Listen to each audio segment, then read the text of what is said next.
যৌন নীলা বশীকরণ মন্ত্র। এই মন্ত্রটির মাধ্যমে আমার যে ভক্তবৃন্দ আছে, আমার সাথে যারা আছে, তারা আমার কাছে অনুমতি নিয়ে 100% গ্যারান্টি সহকারে কাজ করতে পারবে। এবং কি যাকে বশ করবে এই মন্ত্রটির মাধ্যমে, সেই মেয়ে একদম তার জন্য পাগল হয়ে যাবে। যখনই তার কাছে ডাকবে তখনই তার কাছে চলে আসবে, যা বলবে তাই করবে, এবং কি গোলামের মতো হয়ে থাকবে এবং গোলাম হয়ে পায়ের কাছে পড়ে থাকবে। 100% গ্যারান্টি, এটাকে 100% গ্যারান্টি বললাম এবং কি 100% চ্যালেঞ্জ করলাম। যারা বলবে যে এটার মাধ্যমে হবে না, তাদেরকে আমি চ্যালেঞ্জ করলাম, তাদেরকে আমি করে দেখাবো 100%।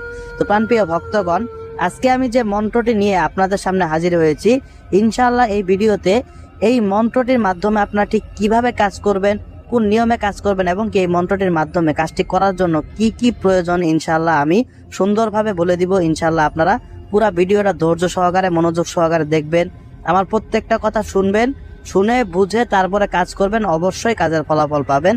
অবশ্যই আপনার যে পছন্দের নারী আছে, যে মেয়ে আছে, যাকে আপনি খুবই পছন্দ করেন, তাকে আপনি বশ করতে পারবেন। বশ করে আপনার মনের আশা আকাঙ্ক্ষা পূরণ করতে পারবেন, 100% গ্যারান্টি।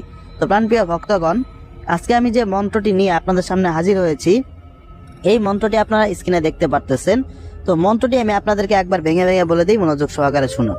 তো মন্ত্রটি হচ্ছে ওম নমো দেহং ছটফট অমুক যৌন নীলা কর পট পট ওম নমো ওম নমো। এই যে মন্ত্রটি আমি আপনাদেরকে বলে দিলাম, এই মন্ত্রটি আপনাদের মুখস্থ করতে হবে। সর্বপ্রথম মন্ত্রটি মুখস্থ করতে হবে, এবং কি অমুক যে স্থানে দেখতেছেন নিচে দাগ দেওয়া আছে, এই অমুক স্থানে আপনি যাকে বশ করতে যাচ্ছেন তার নামটি উল্লেখ করবেন। আগে তার নামটি এখানে লিখবেন।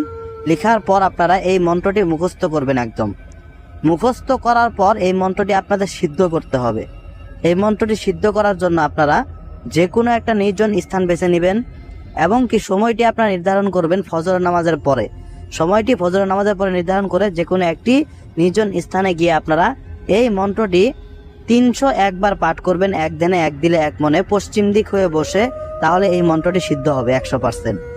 মন্ত্রটি সিদ্ধ করার পরে এই মন্ত্রটির মাধ্যমে আপনারা কাজ করতে পারবেন খুব সহজে। এই যে দেখতেছেন, এই মন্ত্রটির নিচে লেখা আছে 3 বার পাঠ করতে হবে। এই মন্ত্রটি আপনাদের কাজ করার জন্য 3 বার পাঠ করতে হবে শুধু। তো এই মন্ত্রটি আপনারা একটু বালি নেবেন, বালি আপনার হাতে নেবেন, নিয়ে এই মন্ত্রটি 3 বার পাঠ করে সেই বালির উপর আপনি ফু দিবেন। ফু দিয়ে আপনি মেয়ে যেখান দিয়ে যাইতেছে, মেয়ের আশেপাশে এই বালিটা আপনি ছিটায় দিবেন, যাতে মেয়ের শরীর বা মাথার উপরে বা উপর থেকে কোনো দিক দিয়ে ছিটায় দিলেন, যাতে মেয়ের শরীরে একটু পড়ে। ইনশাআল্লাহ আমি যে নিয়মটি বললাম, এটা অনুসরণ করে যদি আপনি কাজটি করতে পারেন আমার কাছ থেকে অনুমতি নিয়ে, অবশ্যই অবশ্যই আপনারা এই মন্ত্রটির মাধ্যমে সঠিকভাবে সুন্দরভাবে কাজটি করতে পারবেন।